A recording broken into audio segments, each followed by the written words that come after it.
morning, good afternoon, and good evening, all of you. I'm Akhila Satish from Idobro Impact Solutions. I'm your host for the day. Before we begin the session, we have some housekeeping announcements.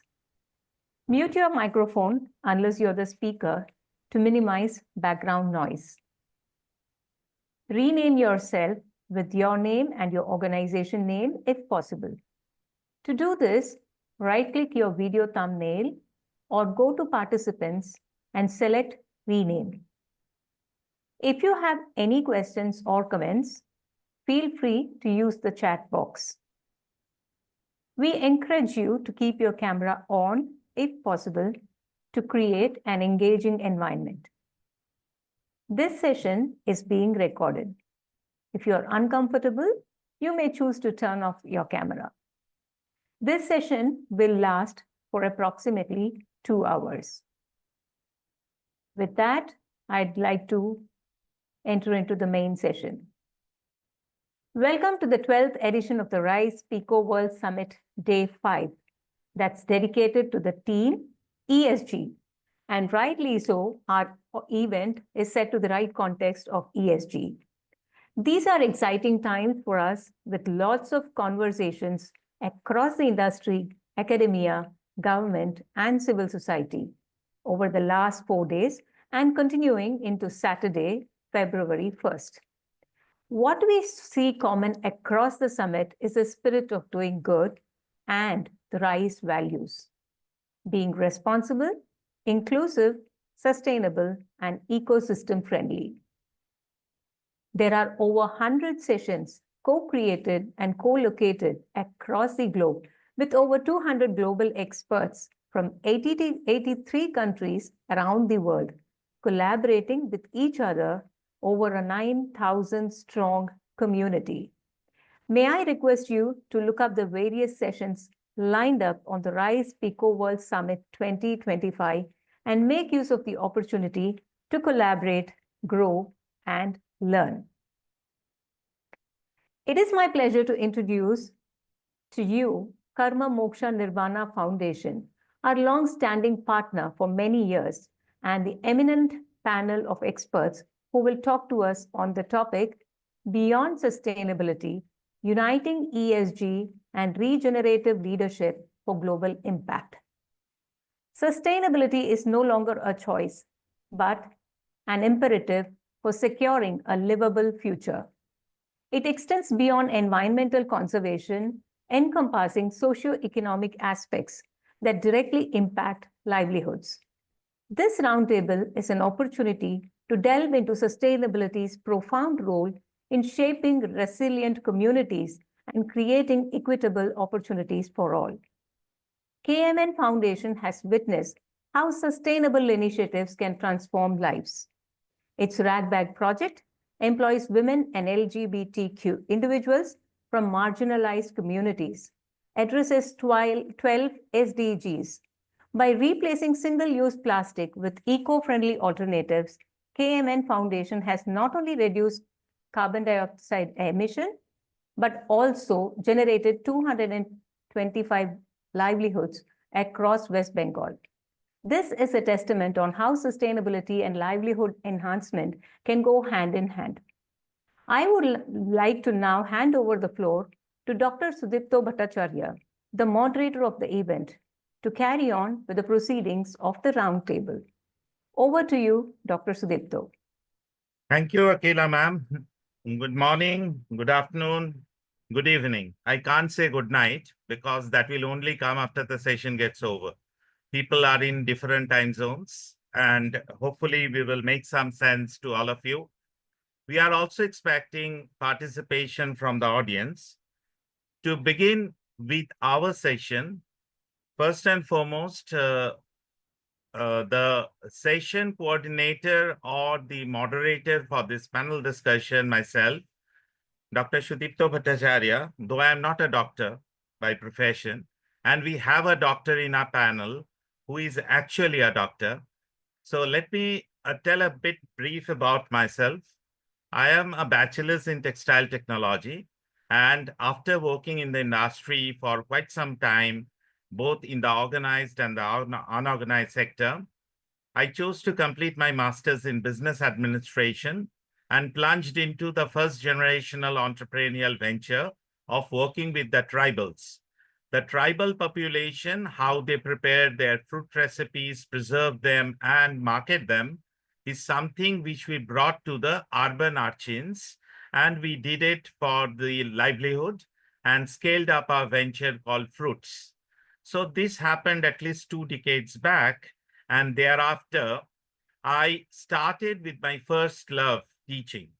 So I am an educator for last 20 years and also a researcher in management academics, completed my PhD in international business. Thereafter, I started with my second venture of Audacious Dream Foundation, which does Commonwealth immersion programs among the students and the researchers in Commonwealth countries and Commonwealth universities. So it's a journey of both of an educator as well as an entrepreneur. Presently, I'm going to moderate this session, and I'll pass my baton on to Mr. Rajiv Chakraborty. Rajiv, you are there from Karma Moksha Nirvana Foundation. It's over to you. Now, a bit of housekeeping again, as Akila ma'am coined the term, and I loved it. The thing is that we all will get 3 minutes for all of us individually, as well as talking about our enterprises, what we are actually doing there. So over to Mr. Rajiv Chakraborty, the Chief Executive Officer of Karma Moksha Nirvana Environmental Impact Private Limited. Rajiv, it's your floor. See, good morning, good afternoon. As Dr. Sudipta said, that we should not say good night at this point of time. I think I just wrap the introduction saying a few words only that Idobro and RISE has got a long-term relationship with Karma Moksha Nirvana Foundation, and when we started this RagBag initiative, which we'll discuss in details later on, it started from this Idobro, one of the initiatives, that is the seed replicator program in 2022. So it's basically since the birth, actually we are related in different ways, and we are into basically upcycling of textile waste, and we are manufacturing these sustainable and reusable carry bags. I think Dr. Sudipta, if we can show the video, then it will speak of our work and it will save our time for the introduction. I have to check it a little bit. Not an issue. Not an issue. I do have. No. Oh, you are playing it? Yeah, right. Yeah, I can play it. Not an and issue. I think the hosting rights has been given, Akila ma'am, to all of us, right? You should be able to share now. Check. Okay. So Rajiv, please go ahead. Yeah. I'll just share this one.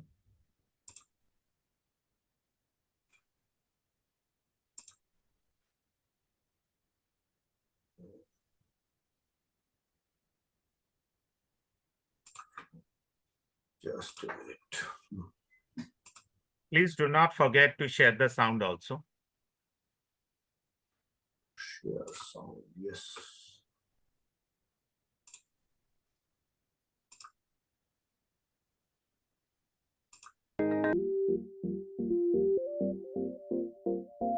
In a world grappling with environmental challenges, one initiative stands out for its impact and innovation.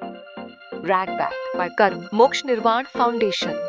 Our efforts in post-consumer waste management through RagBag have yielded significant results. We've collected 12,000 used clothes, extending their lifespan and reducing textile waste, heading to landfills.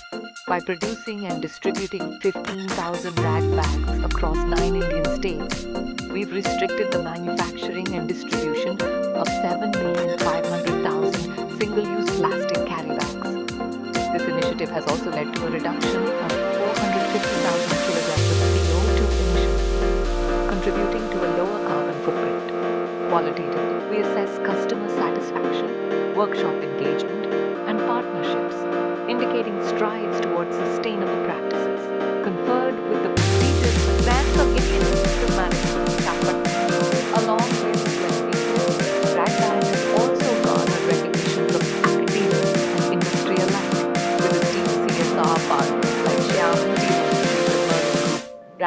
RagBag's impact reaches even greater heights. Moreover, RagBag has directly and indirectly generated livelihoods for 225 individuals, empowering communities and fostering economic growth. Join us in our journey towards a greener, cleaner future. Together, we can make a lasting impact. RagBag, redefining sustainability, one bag at a time.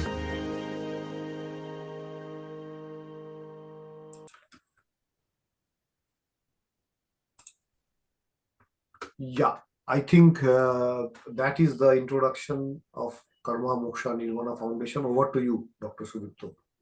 Thank you, Rajiv, for the video. And I do understand the journey has begun, karma has started, moksha and nirvana still waiting. So thank you, Rajiv, for this fine introductory video. Over to Dr. Shanti for your introduction. And I will tell you, Dr. Shanti brings in a different perspective to this whole panel discussion. He is the voice of not the marginalized, but the citizens. Sometimes we say that the citizens are the most unheard. It's more the government which is loud and clear. So Shanti ma'am has worked with the government very closely. And Shanti ma'am, it's over to you now to talk about HSR Citizenship Forum. And over to you now. Namaste, everyone. I'm Dr. Shanti, a doctor by profession, but have given up my profession, 8 years back and completely into sustainability. You can say a warrior or a fighter or a convincing person, whatever people take me as. But I'm the founder member of a very proud organization called HSR Citizen Forum. It's a group of citizens passionately working towards sustainability and made a drastic and impactful change that whole Bengaluru is noticing. And whoever comes to Bangalore to learn about sustainable waste management or any sustainable practices, HSR Citizen Forum is a place to go, where even the municipality sends people to learn from HSR. That is the impact we created. And the best part of this HSR Citizen Forum is it's more than a decade now going strong with complete voluntary citizens, not paid citizens, but citizens who are really concerned. Getting them together, like-minded people, is not a joke today. People from different backgrounds, people from different professions, voluntarily contributing for a better tomorrow is something which has to be replicated, is what I always view. So we have lot of campaigns. Only few things I would like to talk because only 3 minutes is given to me. So Swachhagraha Kalika Kendra is one of the most impactful program. This is a school that we have developed in a park, a school which teaches about sustainability.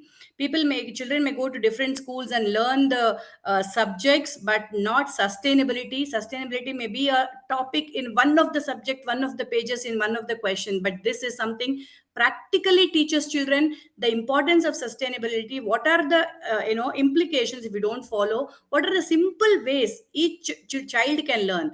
And mind you, this is not only for children. A lot of corporates visit, a lot of corporates spend half a day here with hands-on experience. And corporate, not only corporates, elected representative, bureaucrats, everyone come here every day, including today. We have visitors here coming and learning why is sustainability important and what are the things that we have to practice.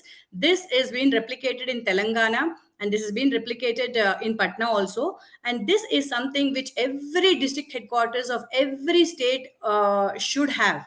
This is a learning somewhere our generation has missed. Missing this learning has created this disaster now, what we call climate change. If every citizen is conscious about sustainability from the young age, there is no way that we have to spend time to teach people of climate change and the disaster which is happening and what are the all these is not required now, I feel.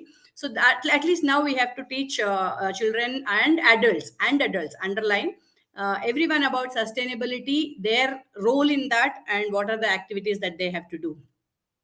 Next, this is an impactful campaign that we have done, a very successful award-winning campaign, HSR Feeder Bus. Sustainability is not only in waste management, it's about commute also. So we have, citizens have developed this feeder bus, and we've been a citizen partner with the BMTC, our transport thing. And we promoted this so much that every month 1.23 lakh people use this, internal bus, so that they can reach to the public transport like metro, like the bus, this is something which reduces pollution, traffic, each person had taking out their own car. So we promote, public transport. For this feeder bus has been a very successful campaign. Again, citizens leading from the front, and it has won an award at the national level. Right. So sustainable menstruation is another close to heart project, because no one talks about menstruation and the impact it is creating.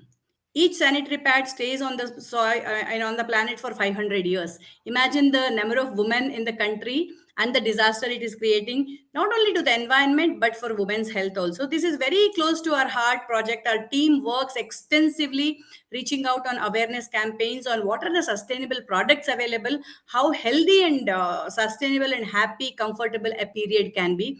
Thousands of women have been transformed, and they're very, very happy about this.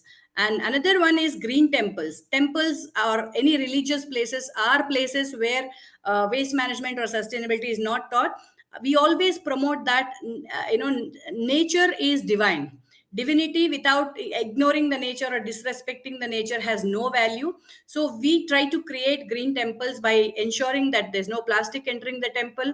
Every temple segregates the waste, and every temple composts, converts their own flowers or dunne or prasadam waste into divine compost. This divine compost is a word very, very beautiful, that the devotees get attracted, take the divine compost and feed their tulsi plant or whatever. So sustainability in religious places is something which our country really, really needs to improve. This is another very, very important campaign. From today on, if you go around in your city, whichever city of the country, you see paper cups everywhere. This campaign has been very successful in HSR layout.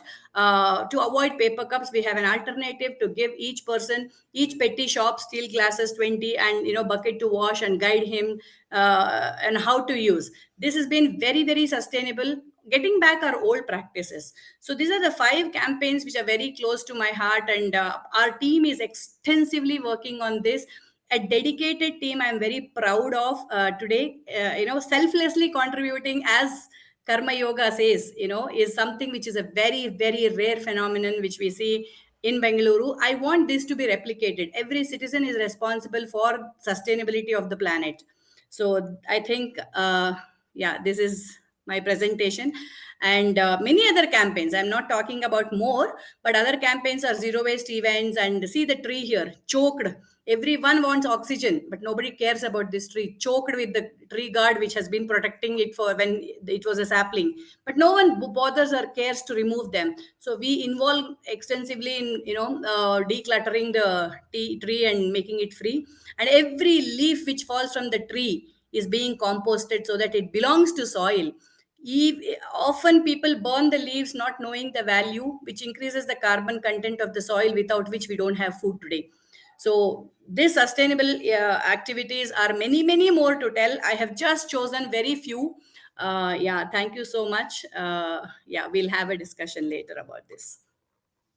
Great, Shanti ma'am, amazing. You are doing so much work for the environment, for Mother Earth, and for the society in general. So we will definitely have few more discussion pointers for you as we proceed. And Sure. I have taken it down, by the way. So we want you in our city of joy, because you are already spreading the joy in Bangalore. And, Sure. and it's lovely to see. Even you see all my Bengali panelists out here, they are also giving a smile, because we want people like you, Madhumita ma'am and Sharbani ma'am. I think you agree, both of you. So I'll come to Yes. Shobha ma'am. She is from Tamil Nadu, and Shobha ma'am is doing pretty amazing work, again in municipal hard waste management and lot of other areas of sustainability. Shobha ma'am, the time is for you. Yeah, thank you. Good day to all of you. Akhila, if you can kindly give me sharing rights. Yes, just to introduce our organization, we are Saahas Zero Waste, and based out of Bangalore, a social enterprise trying to solve the solid waste solid waste issues across India through a circular economy and also connecting to the larger SDG goals and of late the ESG commitments that we are talking with. Now, while Dr. Shanti spoke a lot about how community is a very key entity in ensuring clean cities and solid waste management, um, equally important are the what we call as bulk waste generators, who are actually helping us increase the GDP of every city, every state, and of the country. So Bangalore, especially being like the IT capital, and you have at least 5 to 8 other cities, urban metros, who are having a lot of real estate development, having 24 by hour shifts, having 24 by hour food courts, giving large employment. These are called bulk waste generators because they generate close to about minimum 1 to 2 tons of waste per day, which is inclusive of both food waste and dry waste. Now, as an organization, giving them a business model, giving them a solution, giving them a traceable solution that helps them file their reports, that helps them make their supply chain auditable, that makes the supply chain formal is very, very critical because these are large corporates and have very big commitments to the global SDGs and ESG. Now, how do we do this? We connect with the corporates and we ensure that there is a leadership alignment to the zero waste goal. Unless there is a leadership alignment, this program cannot sustain. Therefore, leadership has to sign off that yes, we are creating a lot of solid waste because of their business, and hence there should be something like a zero waste policy that they all sign up, which then becomes a culture of the organization, which then streams down into the different the employees of the organization. The infrastructure required for waste management is also then aligned, budgets are allocated, and then we are able to give them a very decentralized in-situ solution. So this is the bulk of what we do, and we are a 400 plus organization, ISO certified for 14K, 19K, 45K. I think one of the first organizations in India to get ISO certified in the space of professional waste management, and the bulk waste generators who partner with us do see that how important this supply chain is for them as it is for the environment and for the society. The second piece that we largely work on is plastic and electronic waste, which are again big perils that we have all been hearing about. One is because of the excessive consumption and packaging that is coming out of such consumption, be it a shampoo bottle or a food-related packaging. All of these are creating a big hazard to the environment.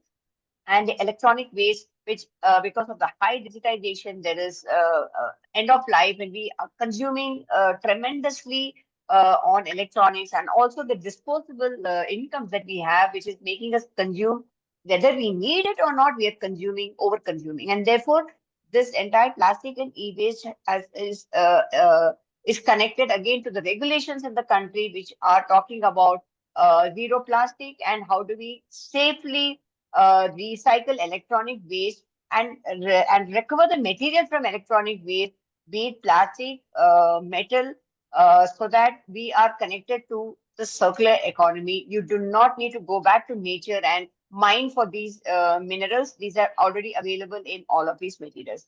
And finally, we also work on what we call as textile waste, because that has become a big, that is again, fast fashion is creating a next huge chunk of problem. Again, disposable incomes, overconsumption, and ruthless throwing away of our garments even before it reaches end of life. And these are, of course, landing in the landfill. And how do we recover textile waste, textile fibers, and also bring it into a circular economy? Now, all of this is not possible. While there's a complete environment angle to this, there's a common social angle that is running through this. It is the peril that we are facing.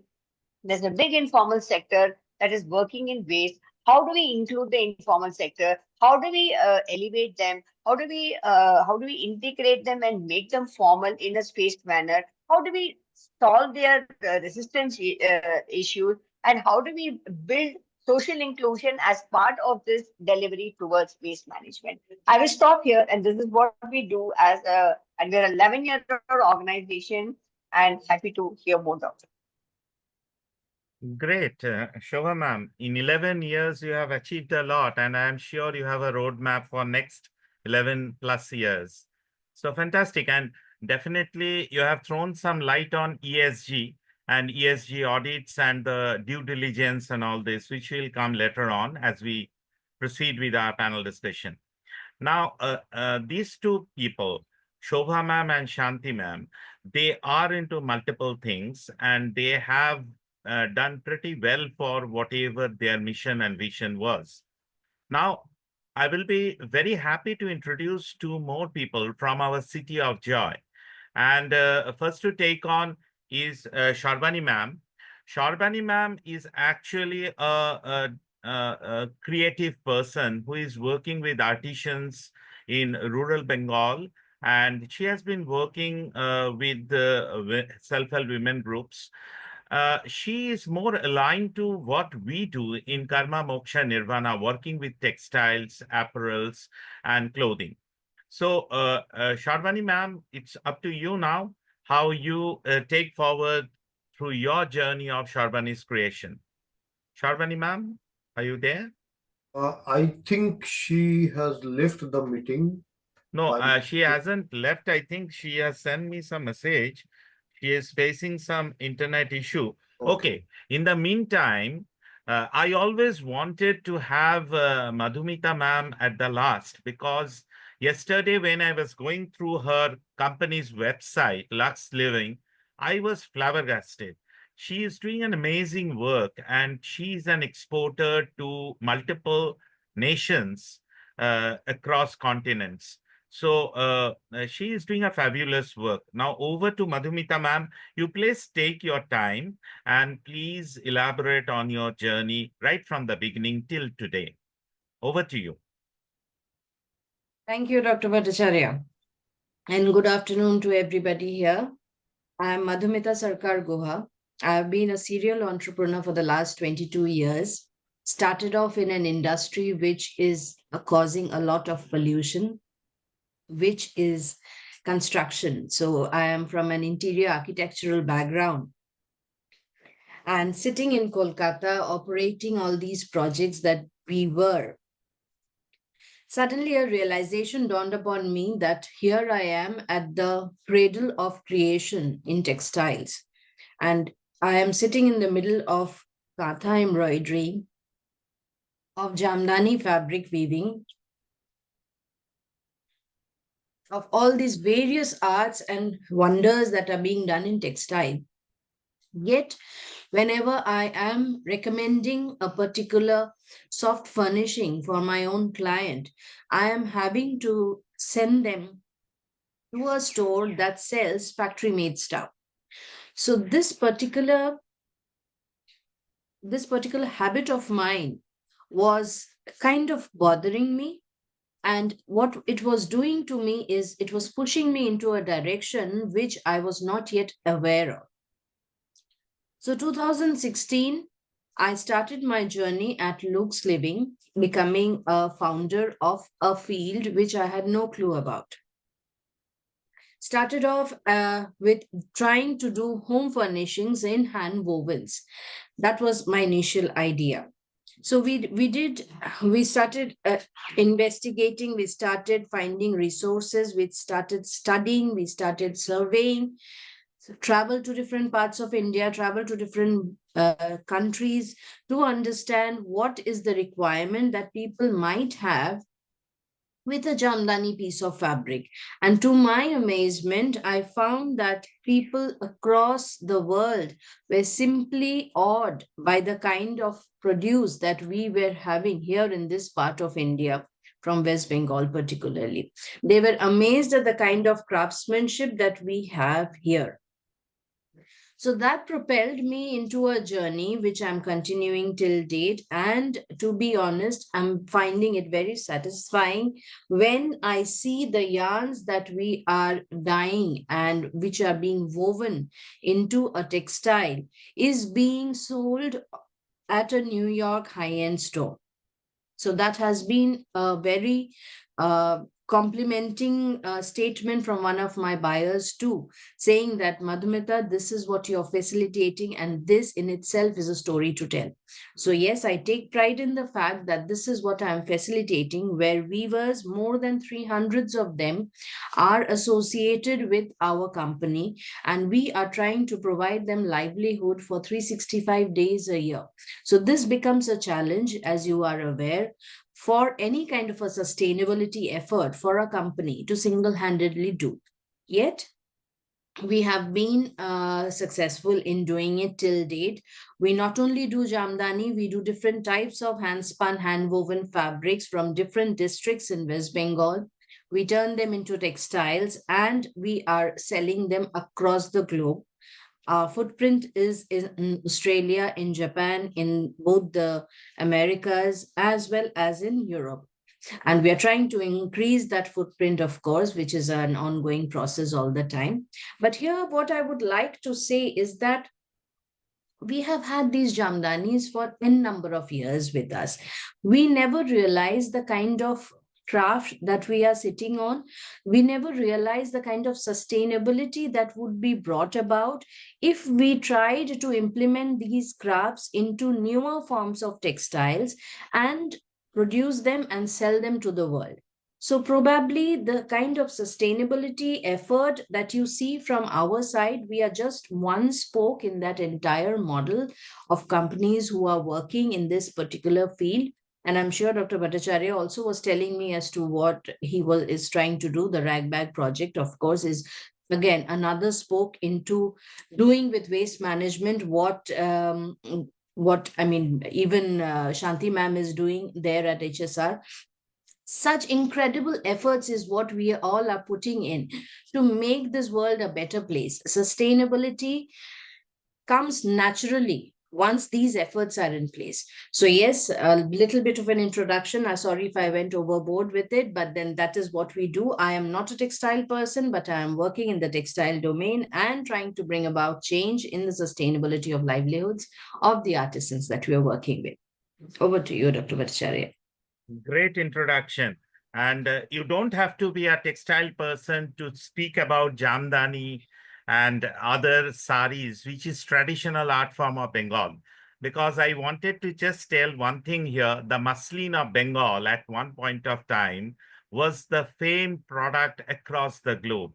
And unfortunately, the colonialism took us somewhere else, but still, I know about the artisans in Dhaniakhali, in Shantipur, in Fulia, these places which are so very good in their handloom and, spun woven fabrics.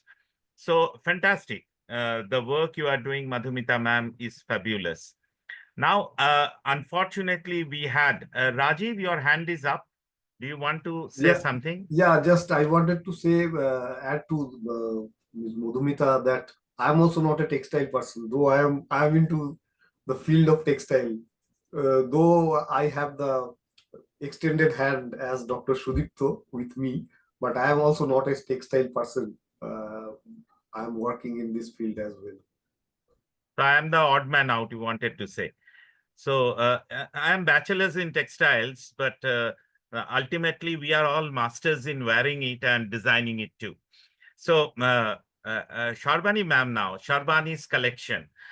See, in a recent workshop, I met her, and when we were showing our Karma Moksha Nirvana's upcycled textile products, she was very interested, and then we started interacting. And over the last few days, I was interacting with her, and she is a self-made designer, and she's doing pretty amazing work. So, Sharbani ma'am, I hope that your net is not going to betray you this time. Yes, yes. So, Sharbani ma'am, over to you. Yes. Hello, everyone. Myself, Sharbani. I am working last 1.5 decades on in this textile field.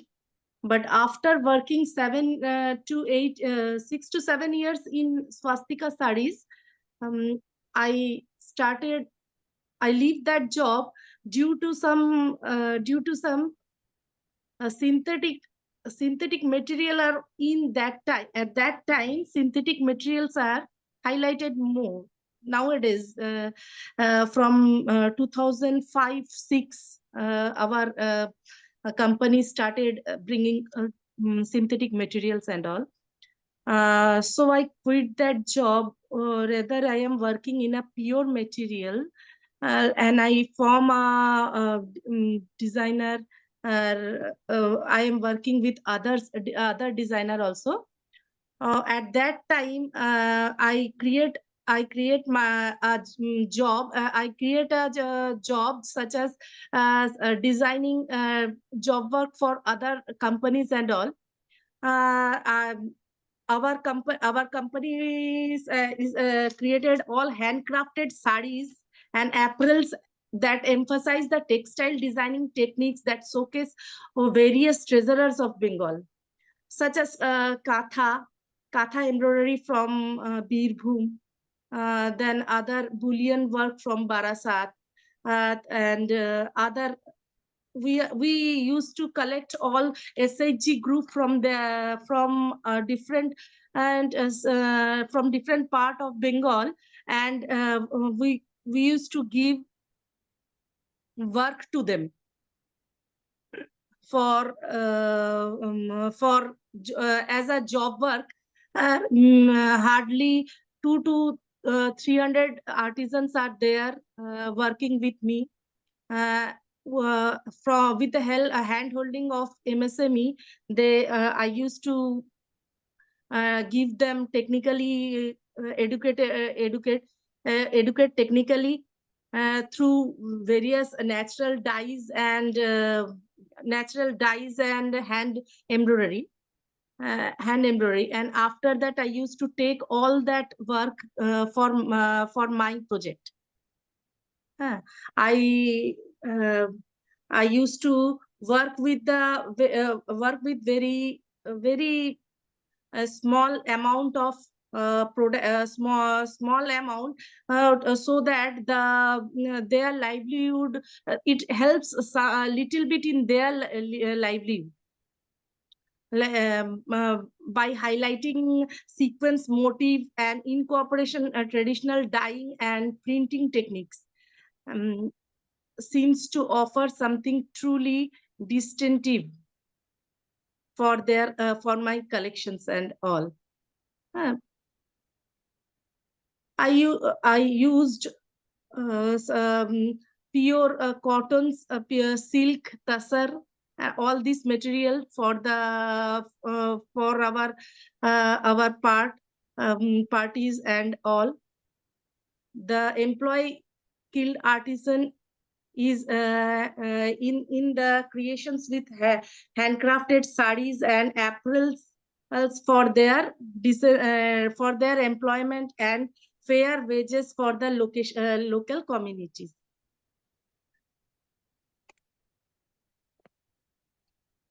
Great. Sharbani ma'am, we'll get back to you with multiple questions related to the work you are doing. And I know how much pain you are taking to pull up the artisans, get them together and get the designing done and delivering it. So, and particularly you are working in the handcrafted sari. So that is some handcrafted sari as well as apparels. Apparels also, right? So you are into both, and your product range actually, I think, is quite diverse. It's not only sari, you have apparels. Now, apparels means what actually? Are you into shirts, into kamises? Yes. What are the things? Yes, shirt, kamises, different dresses nowadays which are popular. Which are popular. At that time, I get that all that waste product of after stitching, there are many lots of waste materials are getting. We are now on the way to create them in a sustain. We are going to create in a reused material. Okay, we got it. Okay, fine, great. So we had a brief introduction about all of you, and now we are set for some amount of discussions.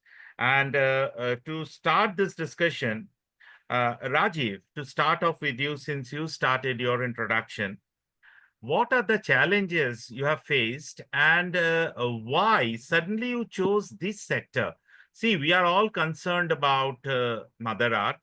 We are all concerned about reducing the carbon footprints and reducing the landfills. But why you chose this? Because one thing is most important, that in India, we have some mindsets, inhibitory mindsets. While we planned out to export our products, things are different abroad. So this is one thing, please address. And another important thing I want you to speak on is somebody told about handmade papers and Tulsi also. So you have another, initiative called Throw to Grow. So please touch upon that also. Over to you, Rajiv.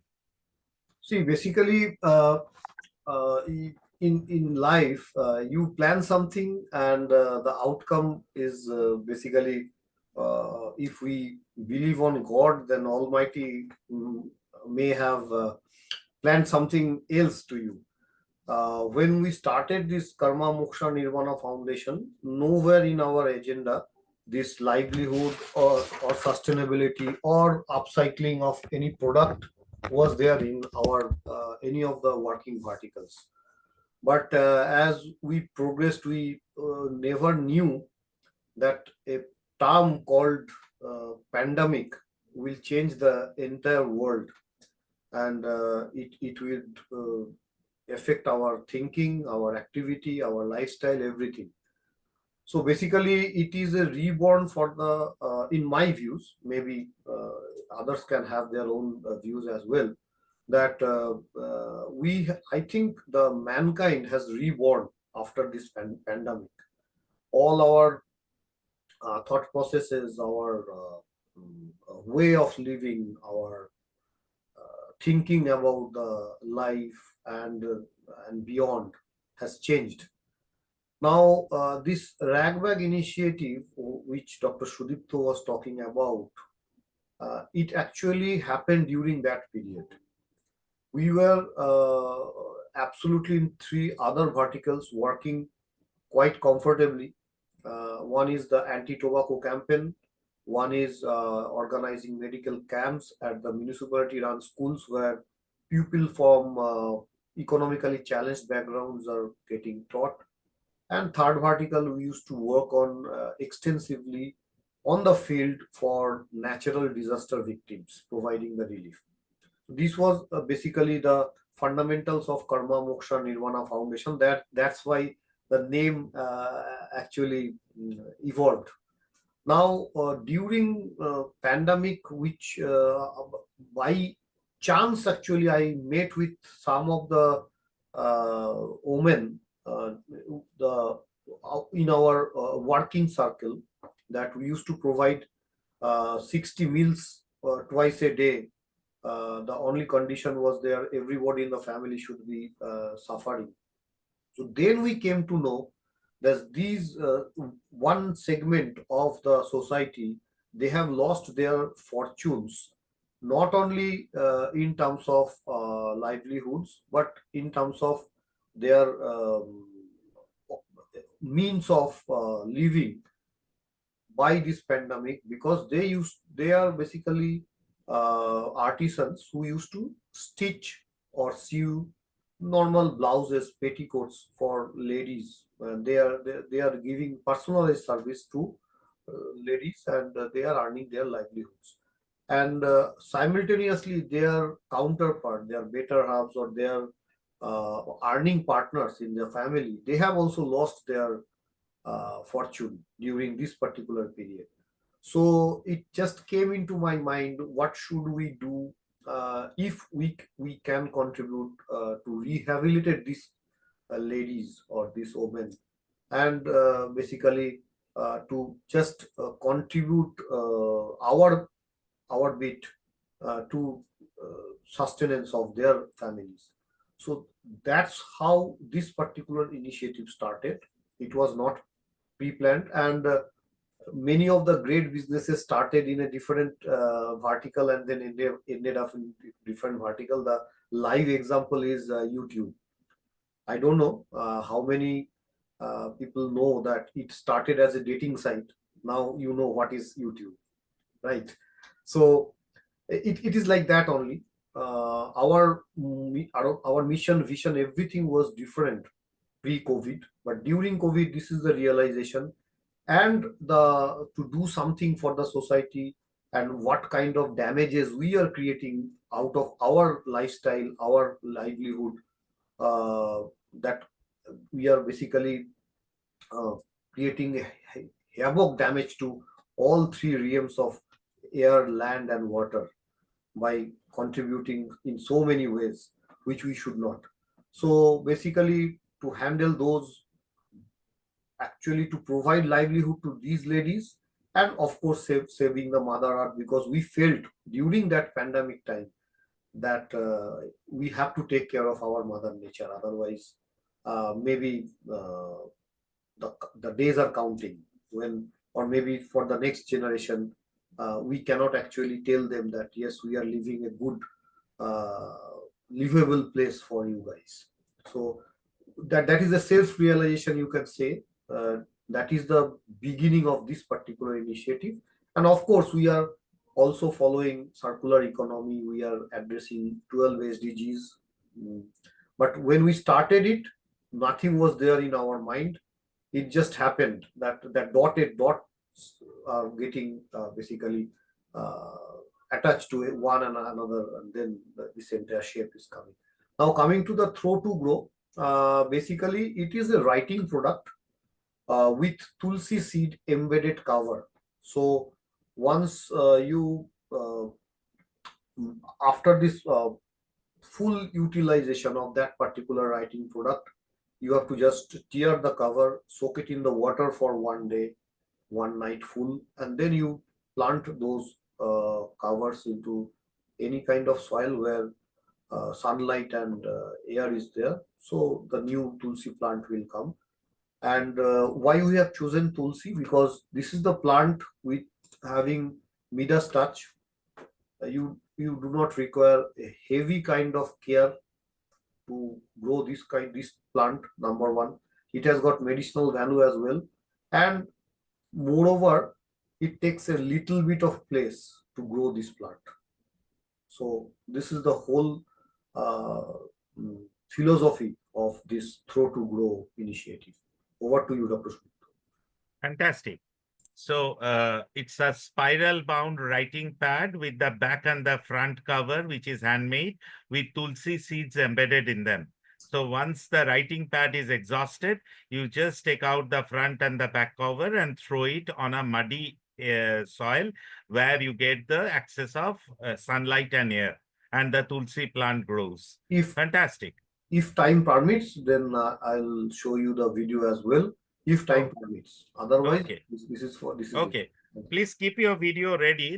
Let us see. I have to go to all the panelists because everybody in their own capacity are doing fantastic.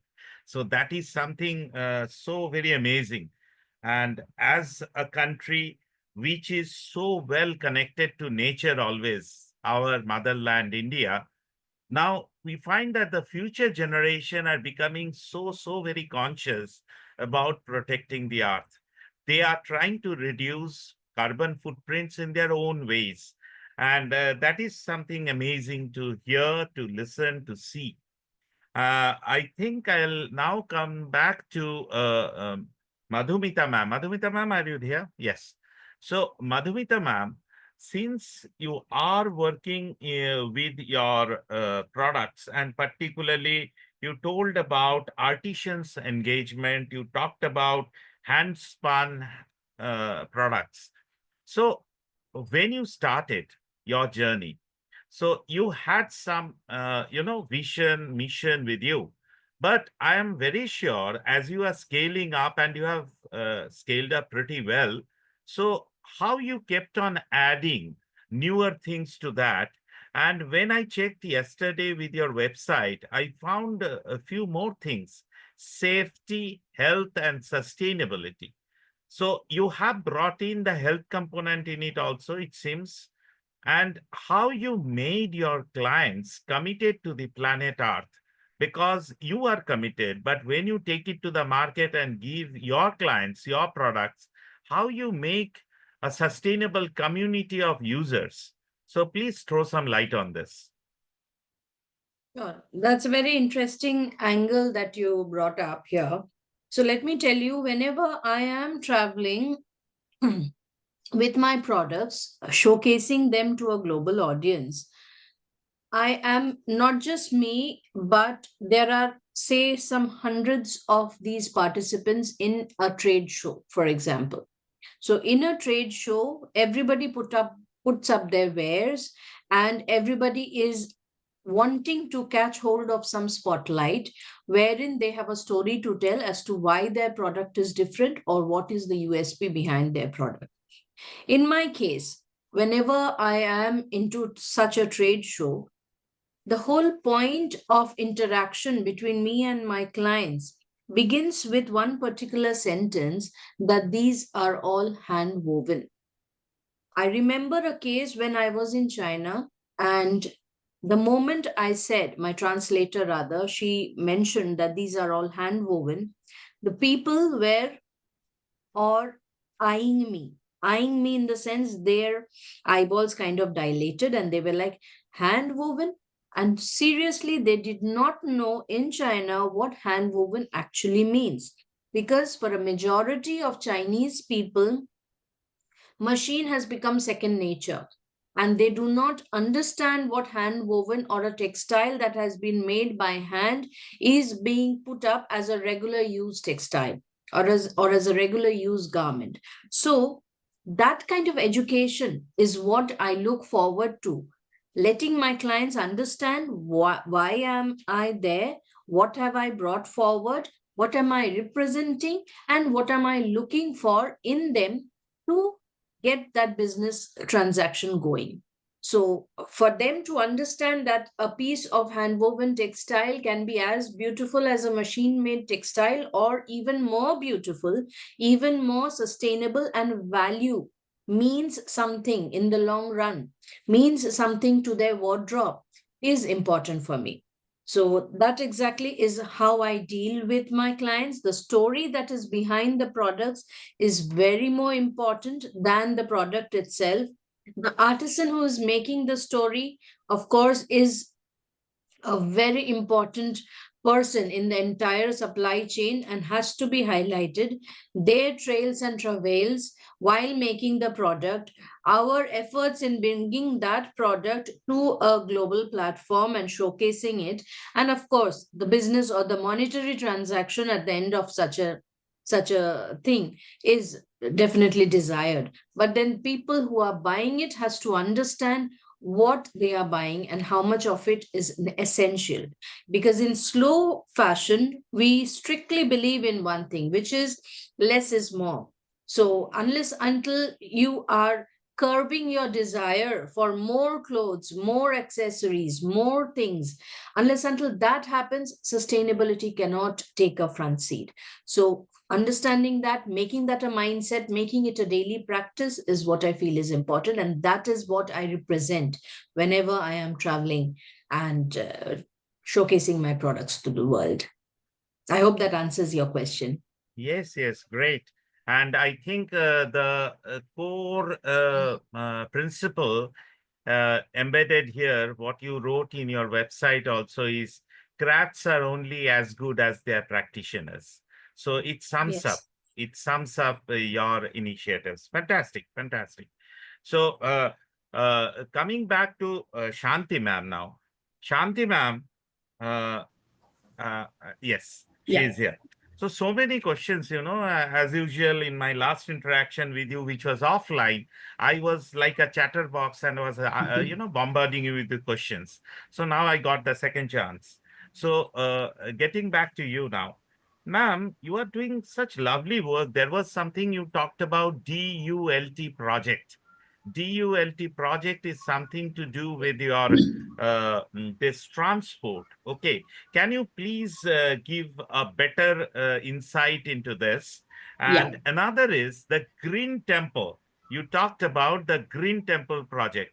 Now, in India, when Mahakumbh Mela is going on, and we are a nation of spiritual as well as religious people, really, religion and spirituality are very part and parcel of our life. So something which you told is segregating the West from dry and wet and keeping it there. So it requires a lot of, awareness on the part of the people, the devotees basically. So there are a lot of mess ups I also know will happen because polluting the Ganges after every puja happens in Calcutta. And I think Madhumita ma'am and Sharvani ma'am and even Rajiv will agree with me that after the puja, we, immerse the idol in Ganga also.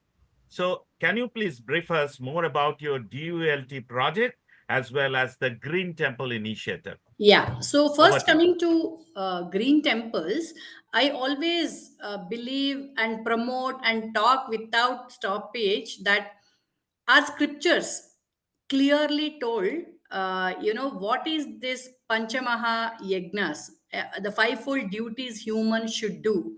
In that, Bhuta Yagna is something which is being specified, which means to say, planet is your responsibility. Human evolution. I mean, you are the most evolved being, but you are the only destructor on the planet. No other animal is destructing the planet, destroying the planet. So it is your responsibility as Panchamaha Yagnas, the fivefold duties. Bhuta Yagna is also the most important, but unfortunately, nobody is thinking about this. In any angle, whether it is responsibility as a social responsibility or spirituality or divinity, nobody is thinking because very few are talking about this. So apart from this Panchamaha Yagnas, fivefold duties, there is something called your panchabhutas, the five elements which you are also made of matter, which has to go back to the soil. And how much are we revering this? When we say God, when we say divine, when we say, I always say there is no divinity when you disrespect nature. This Panchamahabhutas, I mean, all the five elements, the most important for survival of any being, has to be revered practically. Not seeing the divine in the temple, the deity in the temple, respecting whether it is love towards God, fear towards God, whatever. But disrespecting nature doesn't show divinity. I always tell this example to people. You go to temple, take flowers in a plastic cover. The flowers are to the deity, and the plastic cover which is being thrown, the cow is eating and it's dying. So in a country like India, where cow is like, so much reverence, but reverence, right? But why? Are you understanding the reverence part, or are you just doing it as a doing ritual? So I always think that this has to be a subject the nation should really, really take and really think what is divinity actually. Disrespecting the five elements, polluting the Ganges, any, and not only the Ganga river, any rivers for that matter, just polluting that. I feel the major reason for this is the rules, the stringent rules. I always believe that uh, awareness can be to a certain extent. It can work around 40 to 50%, but the stringent enforcement of rules have to come. Their laws are in place, but enforcement is not there. Whenever people go to any water bodies, it's a thing that they do all the they change the clothes and they just drop it. It's a belief that it should not come back. And everything, talk about any ritual, if you go back, it is never a single use ritual that we, even the diyas, these days the top layer is removed and made this single use diyas. Everyone think that it is soil hai na, mud hai na, ye mitti ka diya, it's okay. No, it is not okay, because the topsoil, when you burn the diyas, they never go back to the soil again. So every time we remove the topsoil with a single, every ritual has a meaning. But unfortunately, nobody is talking about it. We as a team, we have taken this up as a challenge. We have 21 temples in our layout. So we have actually mapped them and divided into big size, small size, medium size temples. We had a meeting with all the temple trustees. The temple trustees should understand what it is. Sustainability is not even their subject at all. They don't even bother about sustainability. How many devotees are coming to my temple is the major focus, ultimately. So they feel that devotees should not feel bad. We should not impose laws here because devotees will feel bad. We say no, it's not. If you really make up your mind, religious places transform, that changes the mindset of people. The lot of people come to these temples, or any worshipping places for that matter. If the rules are very strict there, it goes into the deep roots of the mindset. Okay, a priest ne bola ki plastic is very very harmful, you should not use, it's not accepted, bus nobody even use for vegetables and fruits also. That rule should come from these most powerful religious places, worshipping places, is what I always feel. So anything what that we do, I always again feel that success has value only if it can be replicated or sustained, not or and sustained, replicated and sustained. Any success, if it collapses when I am not there, I don't consider this as a success. It has to sustain and it has to be replicated. That is what I give the definition of success. Is the Green Temples initiative is something which people can come, and we displayed nice boards in every temple that every devotee should see this. And we do on occasions like very very famous occasions like Vaikunta Ekadashi, all these where 20,000 people come to each temple. So there we have a lot of volunteers giving awareness and relating people to sustainability, this awareness. And prasadam, whatever big event it is, it has to be the reusable cutlery or the exclusive leaf donne. But unfortunately, people think it's okay. I am giving prasadam to 10,000 devotees. I pat my back. But I don't think where is that waste going?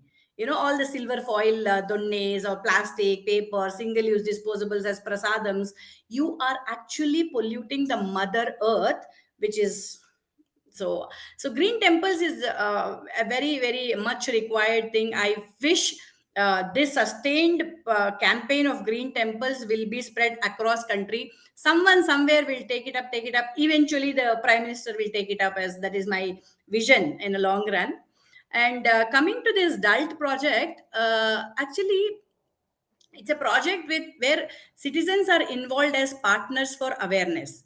The local citizens should plan, should execute, should give awareness. That is what the government believes in. So sustainable mobility accord, SUMA is the project, SUMA, sustainable mobility accord. So it is very true that Bangalore means traffic. Everyone thinks Bangalore means traffic. Oh my God, I'm very scared of Bangalore traffic. And that's true for every big city like Mumbai, Hyderabad, whatever. They dread the traffic, but you are also a part of it. People don't realize I'm a part of it. People talk about it, but they don't think, how can I, each person will be traveling in a 7-seater car, 5-seater car comfortably. They don't think of sustainable options at all, like carpooling. It's not comfort, my affordability. I own a car, luxurious car, I deserve to travel. This is the mindset. But eventually sustainable mobility is promoting the public transport.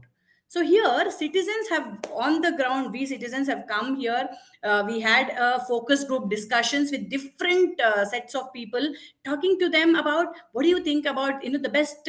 So everyone voted for the feeder bus.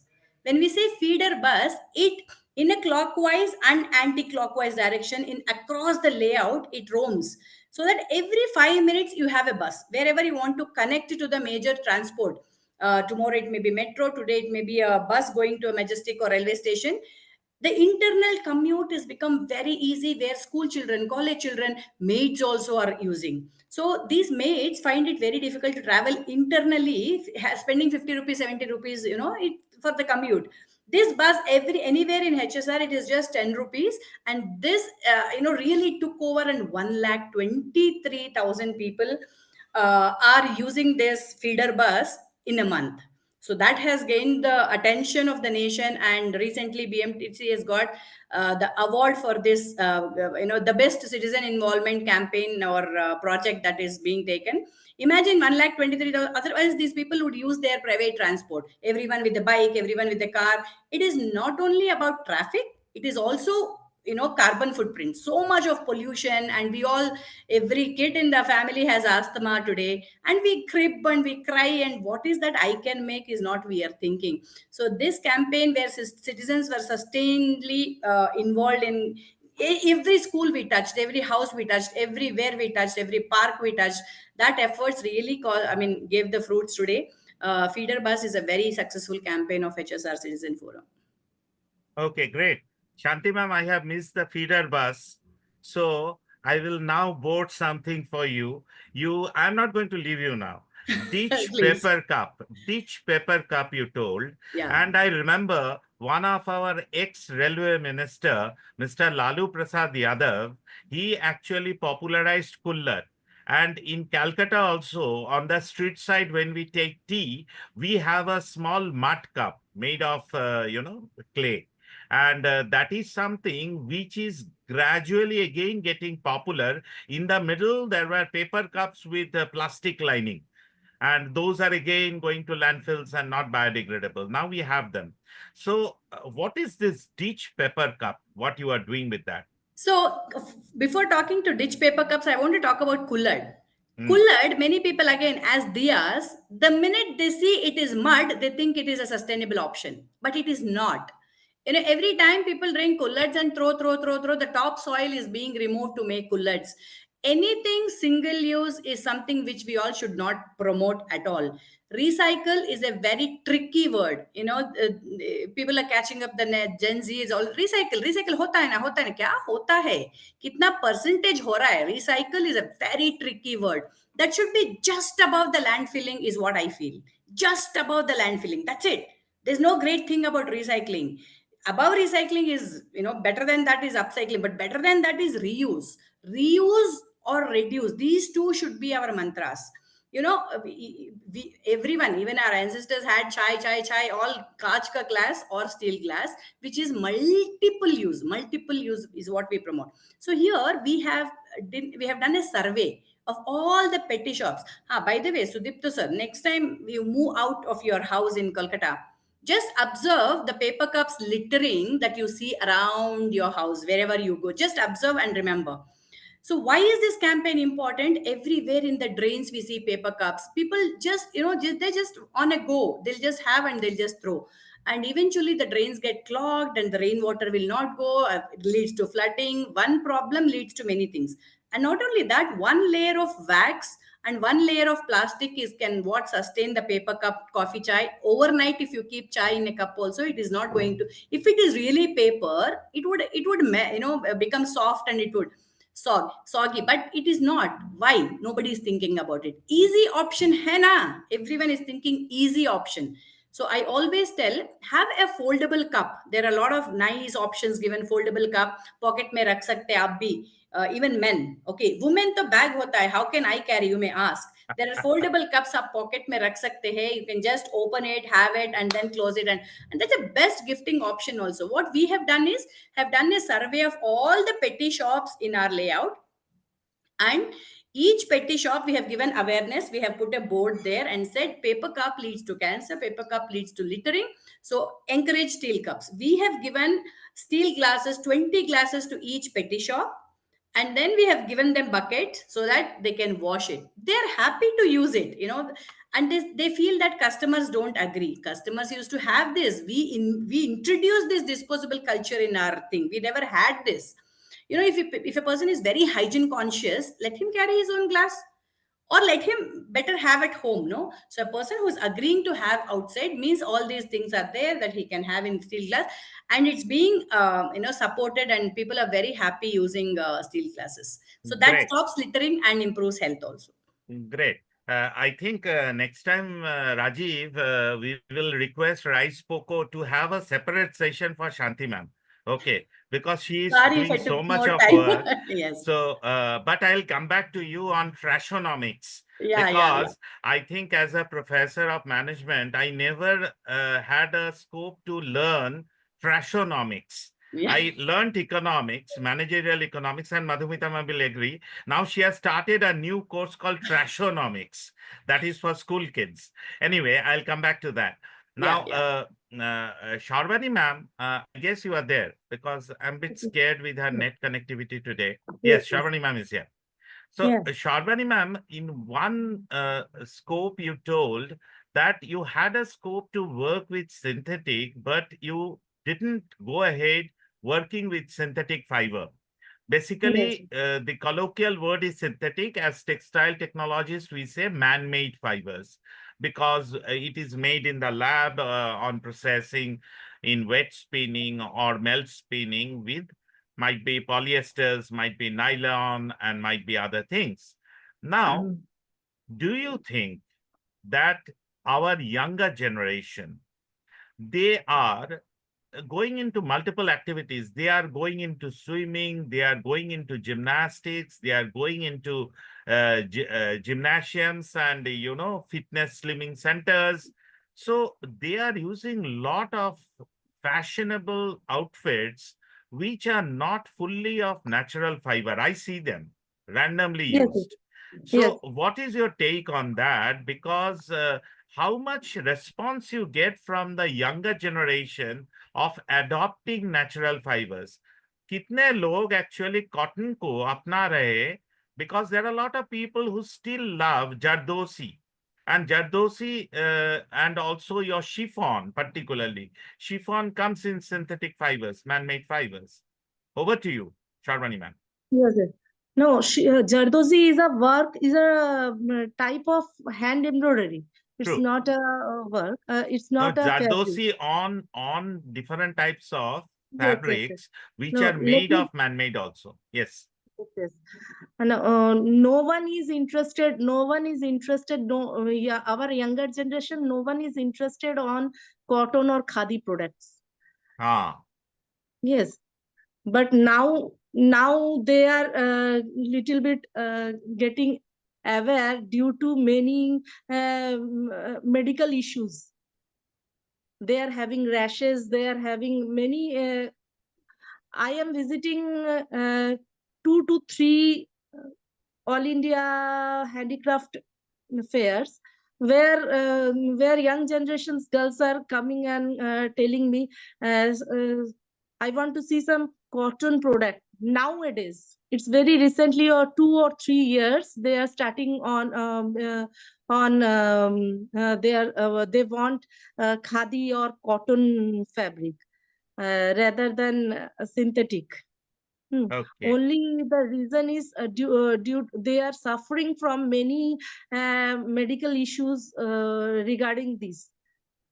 This, Okay. but there are people who all are interested in khadi, and our young generation are getting in touch with cotton products, cotton or Getting it. silk.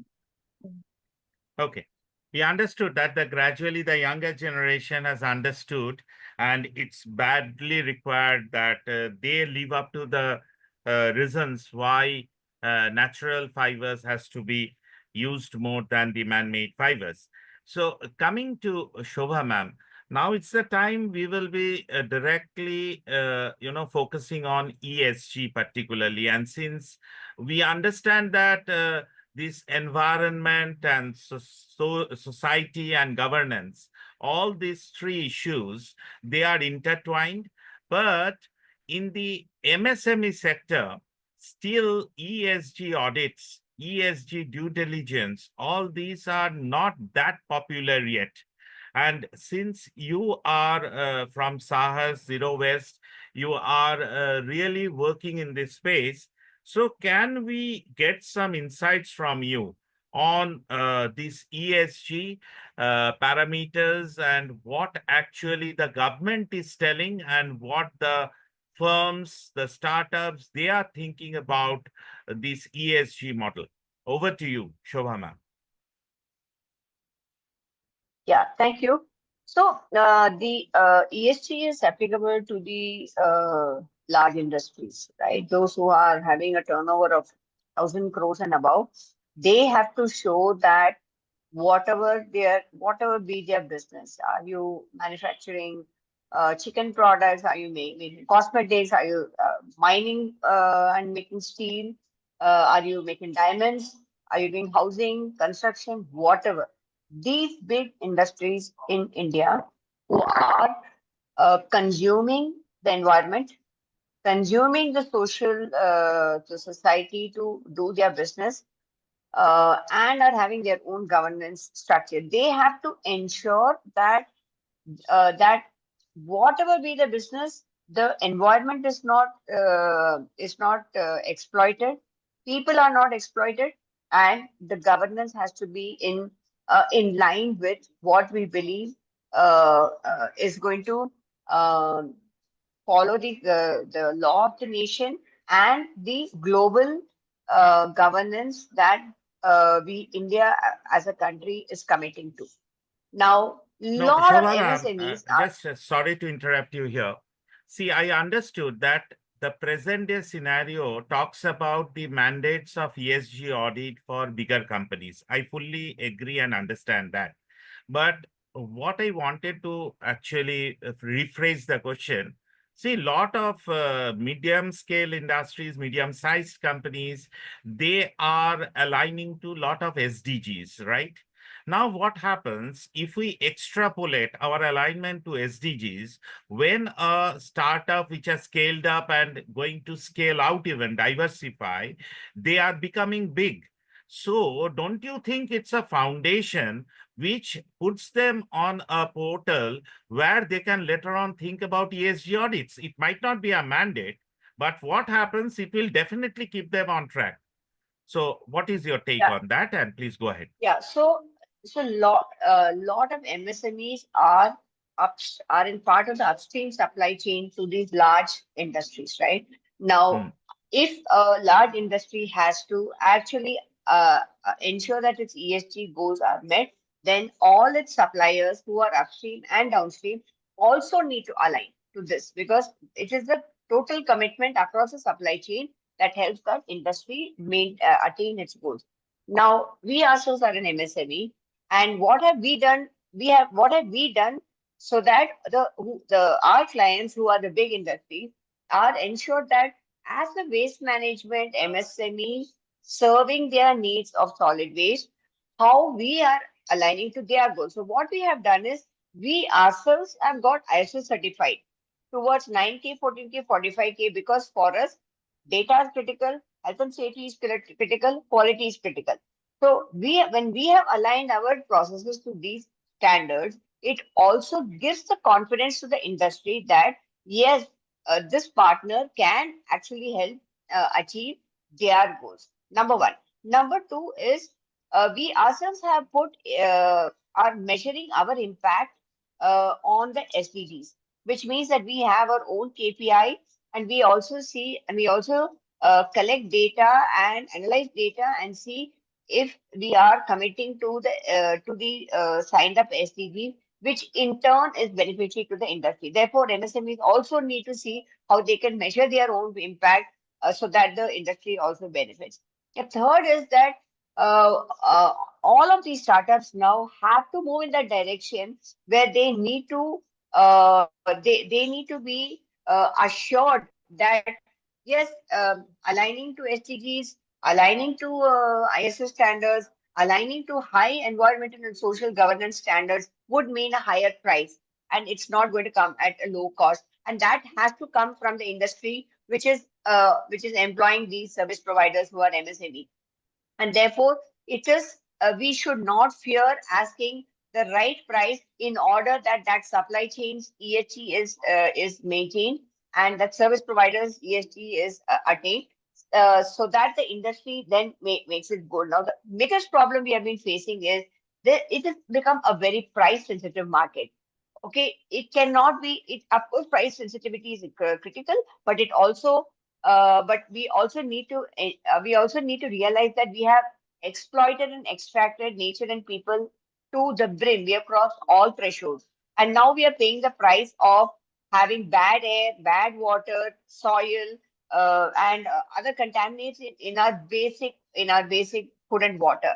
Now it's high time that we stop doing it, which means now we're already paying the price for recouping back the environment and the social life, and therefore we have to be able to convince MSMEs have to now feel confident that their service is doing good to the environment and society and doing good to the industry, and not fear asking that particular price, because for MSME to do an ISO, it costs 25 lakhs, right? Even if you have to do just 3 ISOs, it costs 25 lakhs just per year. And an MSME having a very thin bottom line and just having a 20-30 crore business cannot afford a 25 lakh to do ISO. But that cost has to be put out as a value, and that value the industry has to see, and that value has to be aligned to the larger ESG. And this is the only way that MSMEs can be elevated by the industry per se. And my one statement would be that the startups are very bright. They're coming out with wonderful, innovative ideas and solutions. All they need to do be very courageous and confident to put it out over there, because they are coming to solve developmental issues. Great. And I think another very important thing for all the startups here who are looking for raising funds from the market, ESG definitely paves the way for taking investment decisions on the behalf of the investors. So anybody who does ESG audit and clears it out, investors find full confidence and faith in investing in them. So that is another aspect which is so very important, isn't it, ma'am? Yes. So yes, I can just quote a recent incident that happened to us, wherein there was a recycler who came and reached out to us and said that I would like you to supply this particular type of material to us, but you have to ensure that the supply chain, you may be collecting from the informal sector, but you have to ensure that the informal sector, there is no child labor, they are having the right infrastructure, their working conditions are good, and they have to ensure that all the money transactions are happening digital. Only if you are able to guarantee us this, we can onboard you as a partner to supply us the material. And that is exactly what we want, that yes, we have to elevate this whole discussion. Today, it cannot be, let's say a plastic costs 20 rupees, I will give you 21 rupees, you make 1 rupee. No, it is what is the cost of, what is the social cost of the whole thing? What is the governance cost of the whole thing? So we will say, no, you have to pay 7 rupees, because 7 rupees means I can even, we want to ensure that the social aspects are elevated and the governance aspects are elevated. You want data, you want digitization, you want IoT, you want to ensure that it is completely traceable and formable. That means you have to pay more. So this is already becoming the conversation for the last 1 year. And why they spoke to us? Because they were looking at investments, and the investor very clearly said that all your partners who are supplying the plastic to you should be ensuring that the informal standards are, you are addressing the informal issues, you are addressing the government issues, governance issues, and the environmental issues, which means you have distilled the informal guys from participating, and also telling the informal guys that, listen, you have an opportunity to grow and elevate your style of working. The idea is not to keep the informal sector away, but to include them, but giving them an idea that, oh, there is a great opportunity if you are ready to elevate yourself. Right? So this is the direction we are supposed to go. And it has just started. We have not even scratched the surface of this. Great, great, simply great. So, Madhumita ma'am, I'm very curious a person when I go through your website and I find your poetic journey through it, because I saw that somewhere you wrote, "Home is a beautiful shell where our memories dwell." And you have written fantastically that home is a beautiful shell where our memories dwell. Alea is your alter ego, which defines your den. So can you please brief us about this concept of Alea and also Mula, which I found there? I'm very inquisitive about these two terms you have used. Over to you, Madhumita ma'am. Dr. Bhattacharya, I think you're depending too much on my website and the information that it provides. You'll also have to understand that there are content writers in the place. So it is they who do the website. It is just my vision No, or but a you provide them. storyboarding. No, the content is provided by you. They will only do the, little bit of cosmetics there. The guideline has been provided by me. I am not one who provides all written word to them. But anyway, I will tell you what Alea and Mula was all about. So, what we had initially wanted to do in this particular field is start off with home furnishings. Like I said, we were into the uh, interior architecture space. So naturally, a slow progression for us would be to go into the home furnishing space where we could directly give our clients what they were needing at that point of time. Now, looking at the scene at that point of time, realized that, see, India is offering a lot of its crafts to a global audience via not just hands but also machines. So during my survey, it was found out that there is this huge lot of uh, companies or units that you can call in based out of Delhi, Faridabad, Panipat, Jaipur, the entire Rajasthan belt, in fact, for that matter, where a lot of these machine made stuff was being sold off and were coming in from Bengal, I would not be able to compete in terms of home furnishing offerings. So there was a pivot, and then we kind of started off our offerings from scarves and stoles. And now there has been a slow progression towards home furnishings also, where we are catering to the elite as in terms of the katha embroidery, which is being done on a high end fabric. So these are the offerings that we are giving to clients who are looking for home furnishings. And they are the two brand names that we were contemplating at that point of time, because one was completely centered around home and decor items. The other one was completely around personal fashion. Let me tell you, like Shorbani was telling, that use of natural yarns. So the use of natural yarns was always there with us right from the day we founded our organization. So we work only with cottons, with silks, with linen, with wool, and their blends. So again, that becomes a competitive issue for us in terms of unit pricing. So if we had to go in and compete right at the beginning with these particular companies who were selling the machine made stuff in polyester and whatnot, it would have been a lost battle for us right from the beginning.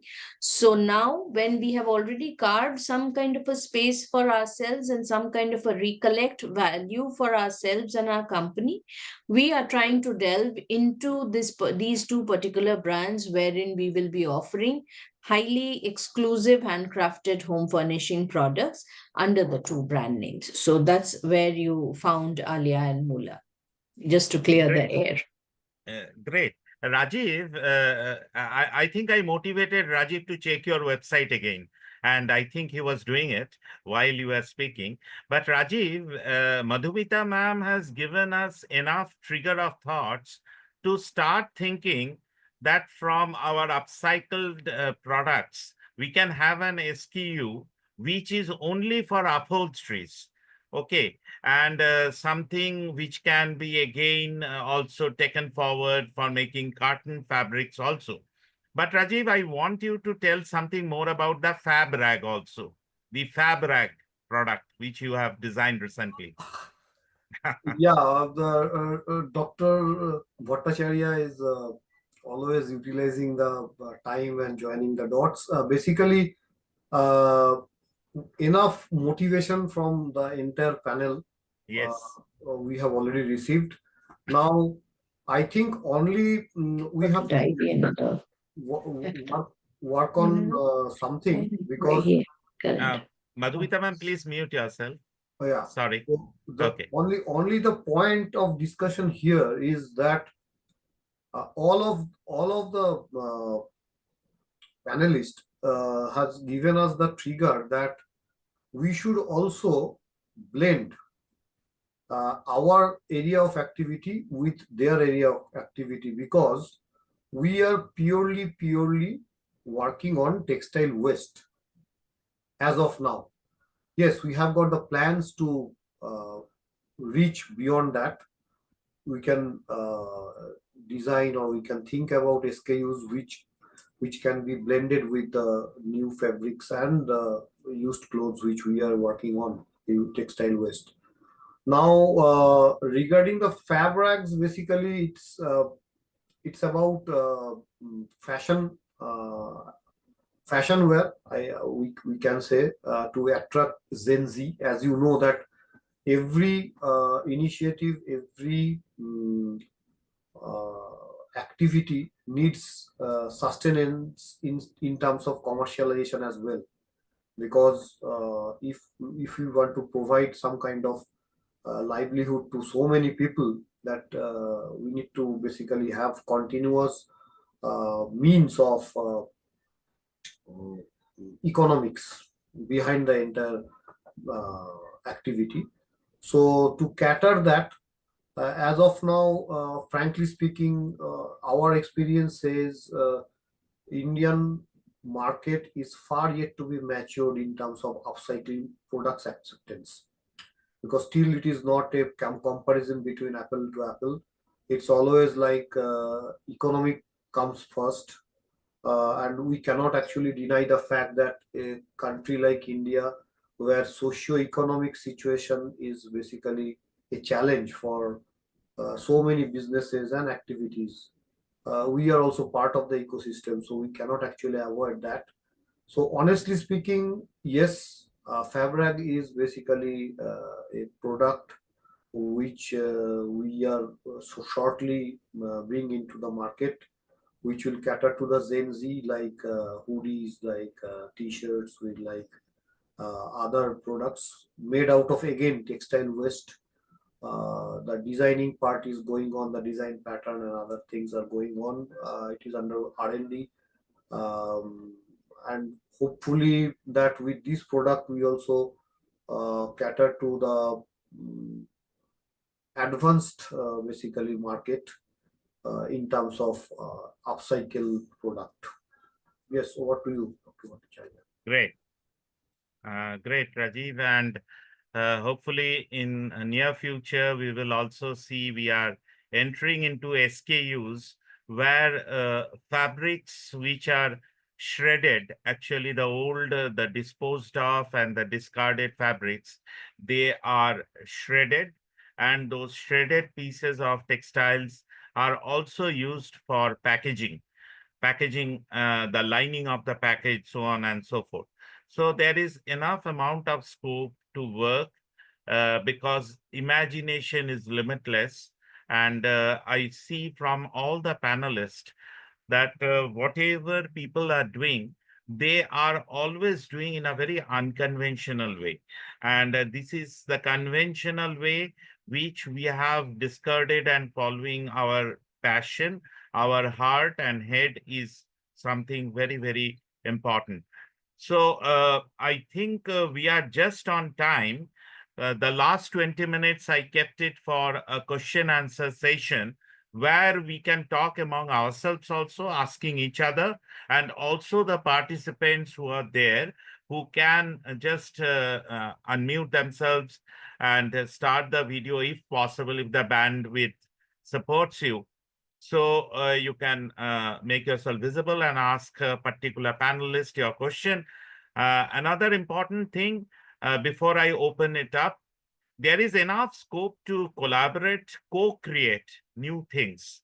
So I'm really very honored that people from different domains have come in. Shanti ma'am, Shobha ma'am, Sharbani ma'am, and Madhumita ma'am.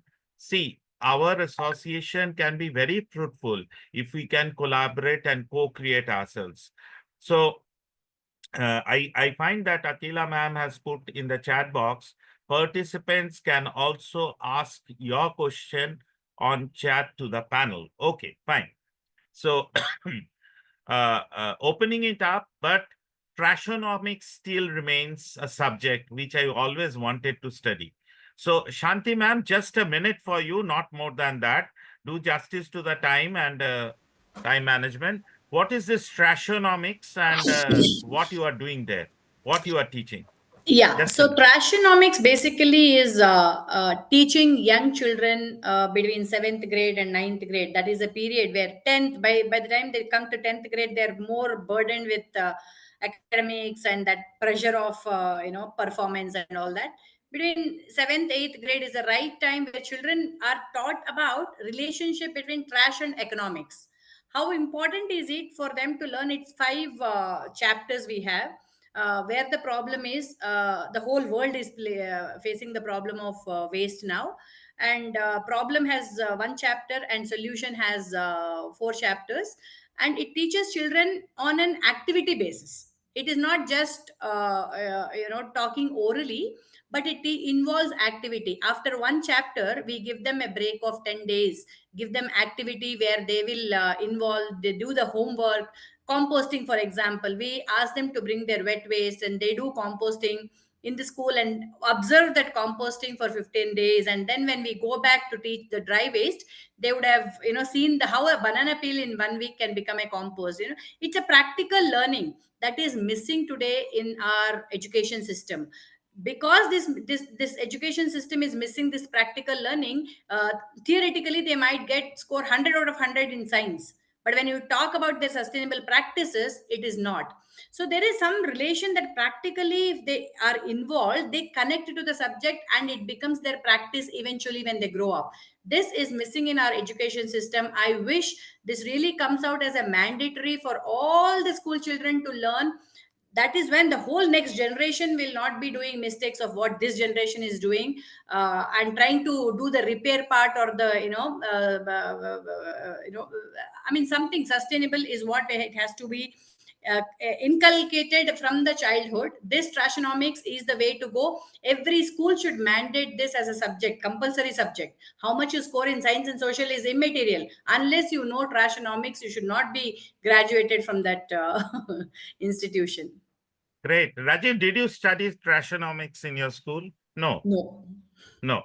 None of No, us. None of us. None of us. because that time Dr. Shanti was not there No, to frame I the have heard curriculum. I have heard the word Yes. trashonomics today Right. itself. Right.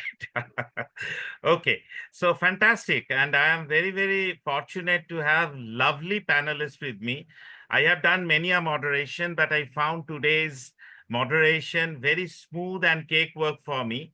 Fortunately, nobody has, opposed anybody till now. So everything is more aligned to saving Mother Earth. So it's open forum now. And I would request Akila ma'am also. Ma'am, we are done almost. So the few minutes left is some 15 minutes. I am keeping it for the open forum. So I find Augusta, I find Ashmita as participants, I guess. Aditya. So if you have any queries from the panelists, whatever they spoke, it's your time now. We can have a discussion with the audience even. Yes, Madhumita ma'am has raised her real hand, not the virtual hand. So Madhumita ma'am, I saw your real hand. It's like an Ashirvad. Go ahead. Shanti ma'am, I am completely impressed, and I just quickly sent you a LinkedIn invite too. So, in fact, thank you, Dr. Bhattacharya and Mr. Chakraborty for this forum where I get to interact with Shanti ma'am. So, thank you for that to you. But Shanti ma'am, yes, coming to you, I am very interested in this particular Green Temples initiative that you have launched. I would really like to know more about it because see, for me, I think education amongst the general mass is lacking. Like for the diyas, the topsoil gets eroded and used, utilized, and it doesn't go back. So in everybody's head, it's the common notion that sits, oh, mitti hai will go back, and this is biodegradable and that all. So why don't we? Can we? I mean, it's part of a passion that I'm talking about, and not business here, wherein I would like to be associated with the initiatives that you have launched already, and would like to know more about it and how I could replicate it at this part of the country. So, since I'm based out of the East, and also since I'm into these artisanal villages where my entire work takes place, so how do you think we could collaborate? How can we take this forward? So it's wonderful. I think the purpose of at least if one major person I believe feels that it inspiring and exactly. to take it forward, successful. Right. Thank you, Bhattacharya sir, for meeting me in Bangalore and getting me onto this forum. Thank you so much, Madhumita ma'am. We can definitely I mean contact each other, and I would love to share all the details with you. And I would like to see you in Bangalore sometime. Directly meet and Well, show next you. time I'm going to Bangalore, I'm definitely taking the feeder bus in the HSR layout. Yes, yes. And I'll show you all the initiatives. You should see them to believe them. It is something which I'll keep talking about. But I'm very proud that lot of visitors, even people coming from other countries to Bangalore, the first place people direct is HSR layout. So this is a one ideal place that sustainable neighborhood is created. So I would Mm. love to show you directly all these initiatives. And to replicate, definitely we will help you, guide you, and we'll share the information and how we have taken up and all that. We can definitely be in touch. Sure, Great. ma'am. If you could just share your phone number over the LinkedIn messaging, it would be Yes, great, ma'am. sure. Great. So Shanti ma'am, if the butter is for her, buttermilk is for me. Okay. So please don't think that I will be, missing out the HSR layout and the bus also. So Yes. Aditya sir has, okay, Rajiv has put up his hand, but I think Aditya sir has come out of the black box and he is now visible. So I am just expecting he has some question. Aditya sir, over to you. Sorry, firstly, for the background noise. At somewhere else. I'm not an entrepreneur, but I was assisting Madhumita ma'am for like taking notes and everything from Luke's Living basically. So I listened the whole session. I just wanted to like thank you all for giving this insightful knowledge on SDGs because I myself resonated with more. And to Shanti ma'am, all the things that you have said, it's something genuinely. Matlab, I'm a Gen Z, so you were talking about Gen Zs, right? Like we just say, "Okay, this is SDGs, this is that, and that." I was like, okay, these are the things I was not aware, and people like me also needs such people like you should be educating Gen Zs and every generation out there because this is very very much important. And the few all the conversations, all the people you have mentioned, it's insightful and very very much uh, overwhelming and very good. So thank you for sharing that. Great great Aditya and ये तो पूरा session शांति ma'am का हो गया. हम लोग ने कहा पीछे रह गया. तो Shanti ma'am, after all Sir, I I'm sorry I'm interrupting you. This is not about Aage and Piche. This is about collective effort. know, ma'am. I knew I'll get a retort and rebut from you. I knew it. Oh, yes, at your service for that. Yes. And Bengalis are very fond of these rebellious rebuts. And I I'm think very, very that's fortunate. exactly the mold that we need to Yes. break, It Yes, is yes. about a collective effort. Here in Bengal, we are Right. very bad at pulling each other down. But then, yes, it should be more about No, collectivity. you got me wrong, ma'am, because I'm a Bengali who has stayed out of Bengal for Same my with me karma too. for round about 20 years. And Shanti ma'am knows it well that I am from Vellore, a VIT business school. So anyway, collaboration can happen without region, without any gender, without any inhibitions, because it's collaboration. And there is a purpose to have that. But I found a chat box message.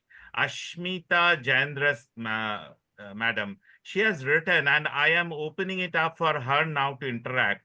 Through our social enterprise, TRICON, we are promoting a circular economy and exposing and teaching tourists and engaging corporates through employee engagement program to a range of upcycling practices that we have integrated in the operations of the enterprise.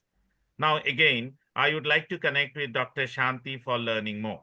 So, Madam Ashmita ma'am wants to learn more from you, like a lot of us.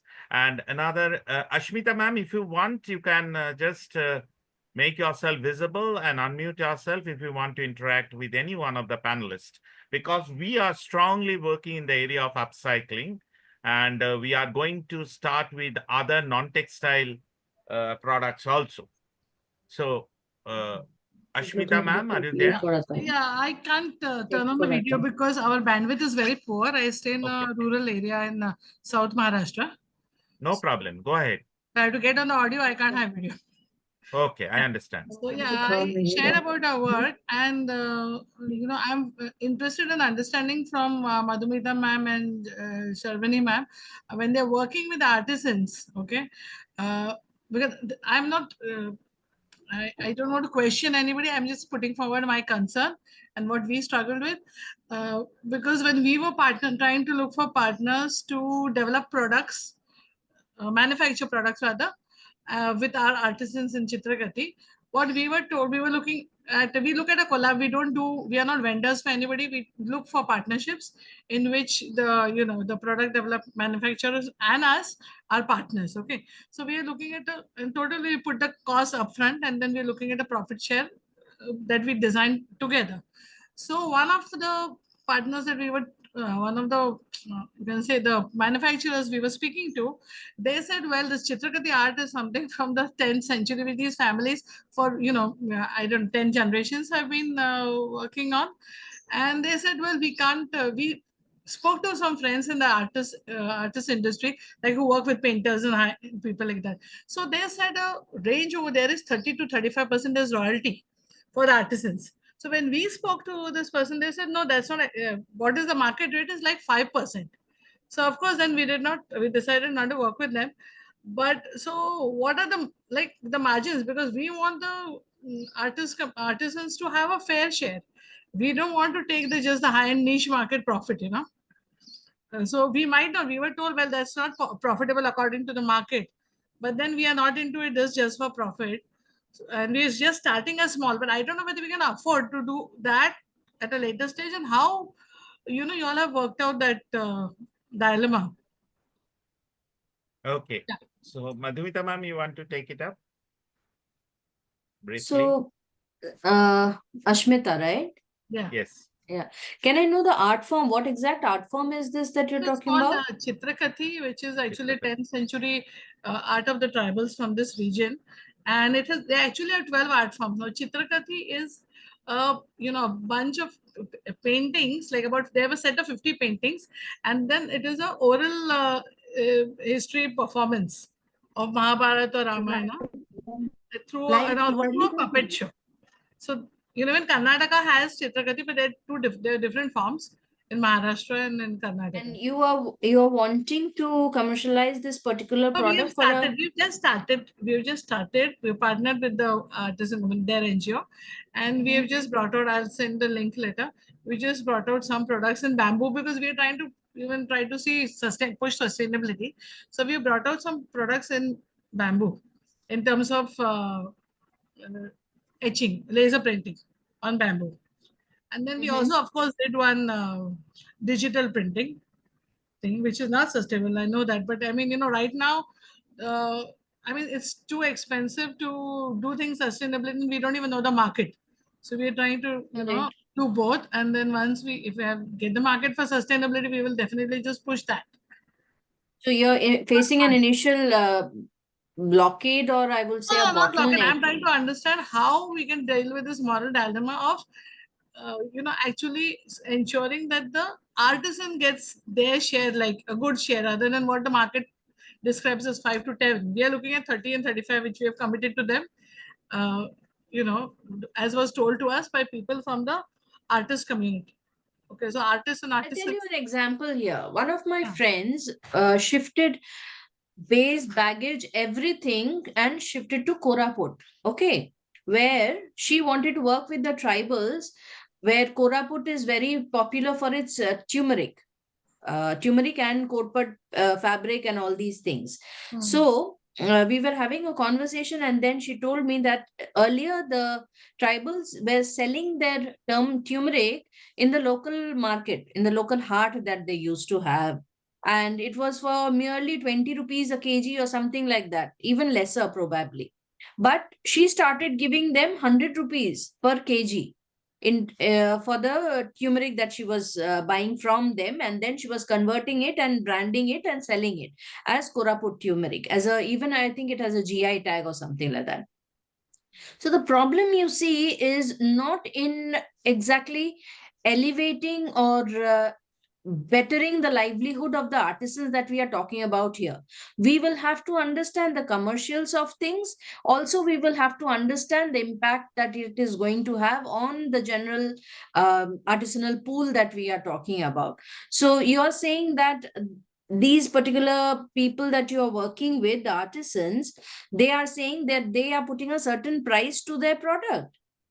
We are not putting a price. When we decided that we will work together and we do the design and the marketing, and that is their art, and then actually somebody else manufactures the product. Okay, because we don't want to get into manufacturing. There are already people who are manufacturing, and we are adding this value. So in this time, so see, it's not about the price. They might be earning 5 rupees today and we give them 50. Okay, I'm talking about the valuation, like when you have the famous painters. So, they have a valuation, you give them a royalty for something. So we are looking at the royalty, and what we decided on the royalty was what is in the, according to our friends who are in the artist community, and they pegged it at 30 to 35. Whereas the manufacturer was talking of 5 to 10. So we did not go with the manufacturer for 5 to 10. But so that's my thing. So is it really, I mean, we are going with that, but I'm trying to figure out how it is going to be, whether it's going to be sustainable in the pricing, and how it's going to work out as business at a commercial level. Because this art, of course, will bring out special this is now laser, but we are also going to bring out hand painted, limited edition products. But You'll have to look at it from 2-3 viability points, I guess, yeah, too, because unless until you know the viability and the feasibility of it as a commercially successful product in the market, you will not be able to decide whether you would want to go in with the manufacturer or with the artisanal community and their royalty, etc. So I guess it's a test that you need to do, and then decide on to who you would want to work with. Right. Okay. So I just wanted to put here a little bit of my thoughts also. There is a concept all of us know is design thinking. So sometimes troubleshooting a lot of problem requires immersing ourselves into the design thinking concept. And I remember in Calcutta University, I did a workshop where I promoted upcycling of textiles, and I was doing a design thinking workshop on how to use design thinking concept for other products which are not biodegradable, which actually goes to the landfills, and how we can think out the designing possibilities for some other utility for those products. So there is enough scope for all this. And I think that will pave the way for further upcycling, recycling, reusing of products.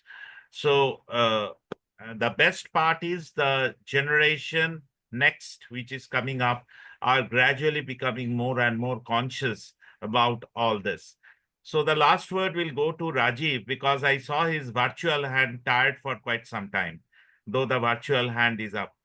Is it something you asked for, or No, it is by No, Bye. actually, I just wanted to say to Shanti ma'am that not only Madhumita, I am also in the queue, and we will discuss it offline regarding the possibilities of working together, and not only to Shanti ma'am only, the areas where we can actually collaborate, like with Sarvani, with Madhumita, whatever way, because all of us are working in the textile vertical. But yes, your scope of work is basically aligned with our uh, initial stages vertical we used to work on. So we can discuss it later on in the offline stage, because I think our time is Right. almost But up. Rajiv ji, you just We are had tea or coffee from a paper cup and Shanti ma'am saw it. no. I'll tell you. Just a minute left. Somewhere, someday, I saw Shanti ma'am is given a memento wrapped up in a paper. She immediately told, "I will not accept the gift." I saw that. And finally, what happened? She is covering her face with the fingers, but her eyes are visible to me. So what happened is she told, "I want only the akhbar, the newspaper, to wrap up the gift and given to me." So she practices what she preaches. That's the best part. And Shobha ma'am, we will fall back on you. Don't worry, for ESG. And definitely that will pave the way for us to scale up further, because I think at one point of time, ESG audit will become a mandate. A mandatory, regulatory compliances will come up. And I am so very happy that I got the opportunity to moderate with these experts in their field. I am a very small person, a lesser mortal to speak the list. And thank you, Akila ma'am, for this opportunity. And also thank you, Ankush sir, for your technical supports and the dry run initially. Ashmita ma'am, thank you for interacting with us. And Augusta sir, thank you for being with us till the end. Over to you, Akila ma'am. We are done. Thank you all. I think it was a privilege to be part of this session. And thanks, Rajiv, for putting this together, an extremely good set of panelists. I think there are a lot of key takeaways for all the participants, for me personally. And I think the connections are already happening where people want to share from each other and learn from each other, which is the whole purpose of RISE PECOWOrld Summit. I think a lot of collaboration possibilities that I see. Thank you all for your time at the summit. And until we meet again, we can sign off. Great. Thank you so much for having me. Thank you, Akila ma'am. Thank you, Thank Shobha you, ma'am. everyone. And Shanti ma'am, we are Thank you. connecting. Yeah, Thank bye. you. Thank you, everyone.